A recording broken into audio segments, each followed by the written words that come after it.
हमारा नीलगिरी चौल वंश के समुद्री सामर्थ्य के प्रति समर्पित है। सूरत वॉरशिप उस कालखंड की याद दिलाता है जब गुजरात के पोर्ट्स के जरिए भारत वेस्ट एशिया से जुड़ा था।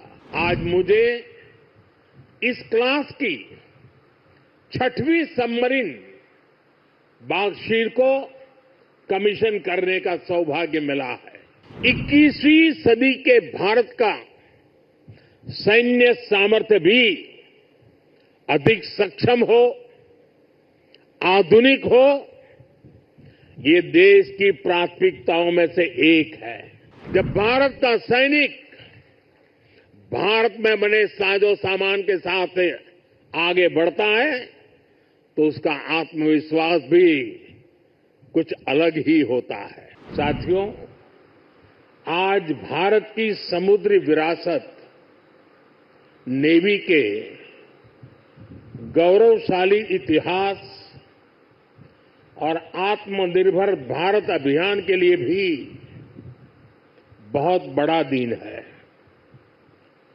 छत्रपति शिवाजी महाराज ने भारत में नौसेना को नया सामर्थ्य दिया था, नया विजन दिया था।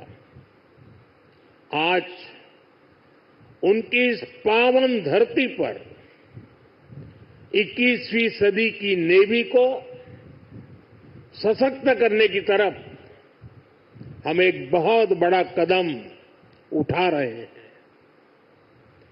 ये पहली बार हो रहा है जब एक डिस्ट्रॉयर, एक फ्रिगेट और एक सबमरीन तीनों को एक साथ कमीशन किया जा रहा है। और सबसे गर्व की बात कि ये तीनों frontline platforms made in India है।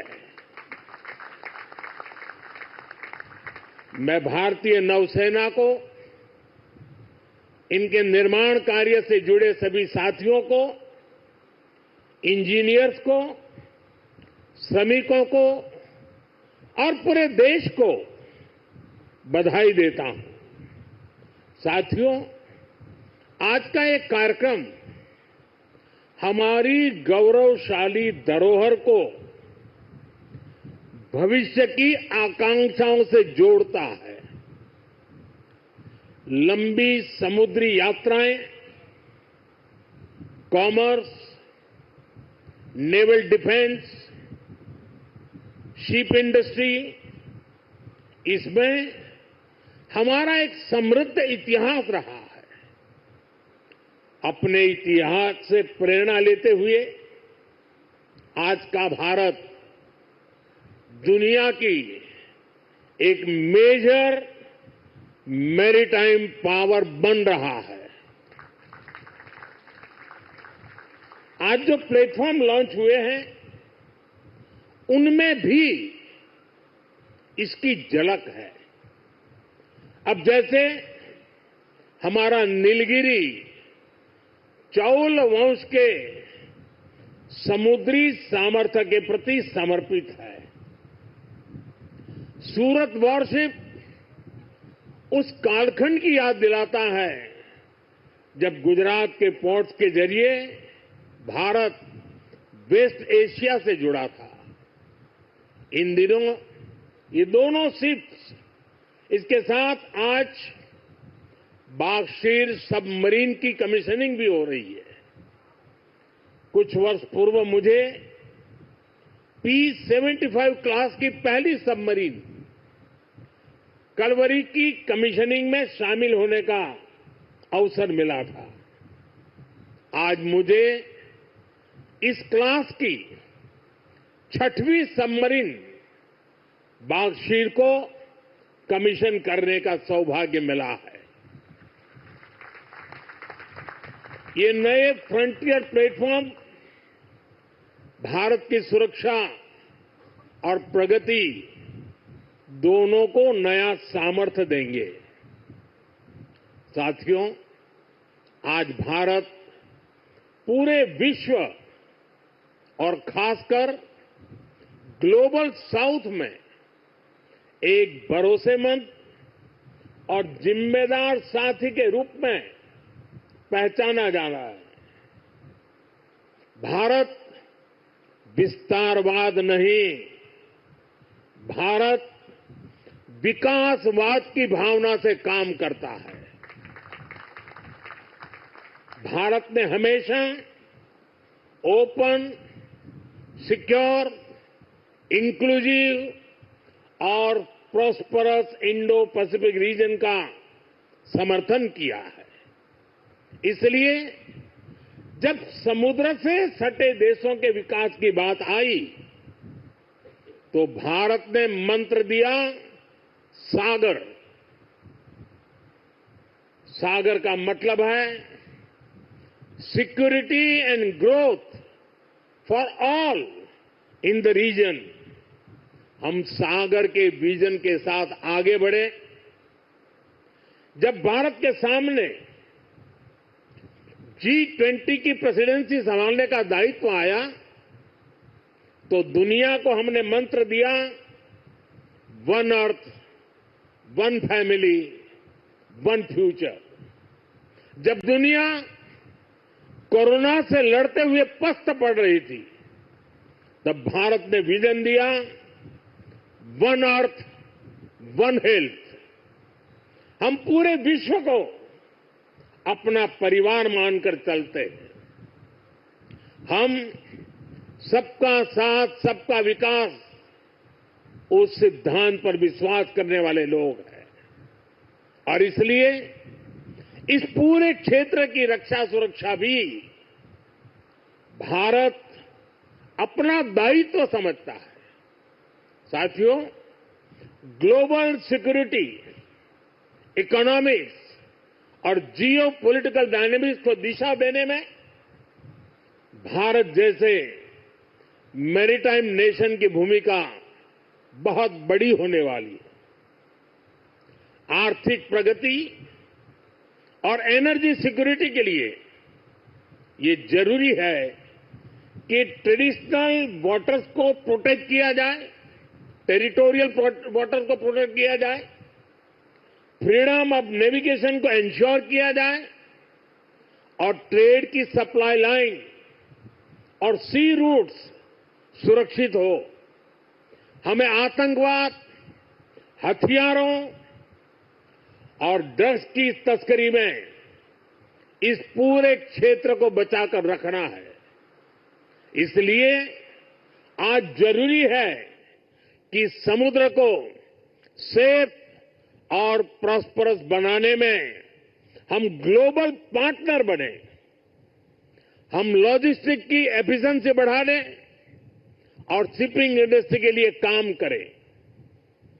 हम रेयर मिनरल्स, फिश स्टॉक जैसे ओशन रिसोर्सेज का दुरुपयोग रोकने में और इसे मैनेज करने की कैपेसिटी डेवलप करें। हम न्यू शिपिंग रूट्स और सी लेन्स पर अब कम्युनिकेशन को खोजने में इन्वेस्ट करें। मुझे खुशी है कि आज भारत इस दिशा में लगातार कदम उठा रहा है। भारत पूरे इंडियन ओशन रीजन में फर्स्ट रिस्पॉन्डर भी बनकर उभरा है। बीते कुछ महीनों में ही हमारी नौसेना ने सैकड़ों जानें बचाई हैं। हजारों करोड़ रुपए के नेशनल और इंटरनेशनल कार्गो की सुरक्षा की है। इससे दुनिया का भारत पर भरोसा बढ़ा है, आप सबके कारण बढ़ा है और इसलिए मैं आज आप सबका भी अभिनंदन करता हूं। भारतीय नौसेना, कोस्ट गार्ड, उन पर यह लगातार भरोसा बढ़ता जा रहा है। आज आप ही देख रहे हैं, आसियान हो, ऑस्ट्रेलिया हो, गल्फ हो, अफ्रीका के देश हो, सबके साथ आज भारत का आर्थिक सहयोग लगातार मजबूत हो रहा है।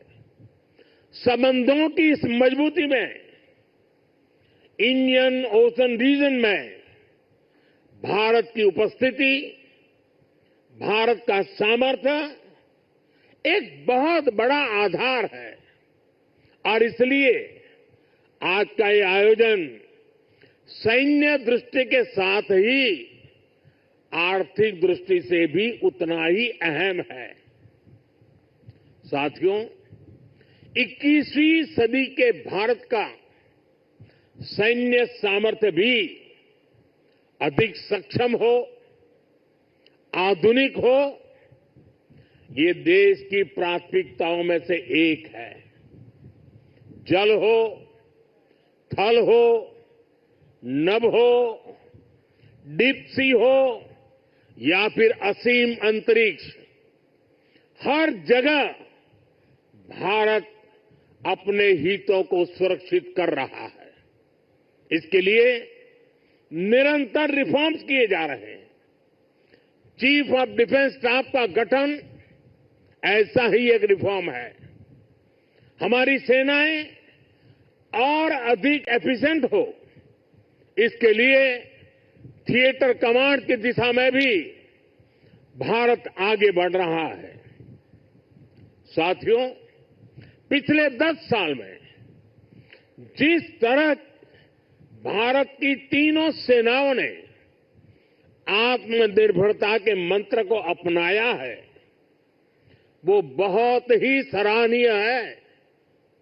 संकट के समय दूसरे देशों पर भारत की निर्भरता कम से कम हो, इस गंभीरता को समझते हुए आप सभी इस काम को आगे बढ़ा रहे हैं, नेतृत्व दे रहे हैं।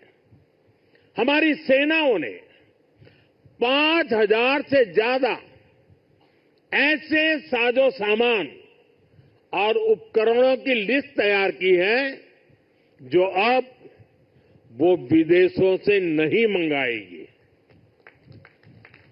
जब भारत का सैनिक भारत में बने साजो सामान के साथ आगे बढ़ता है तो उसका आत्मविश्वास भी कुछ अलग ही होता है।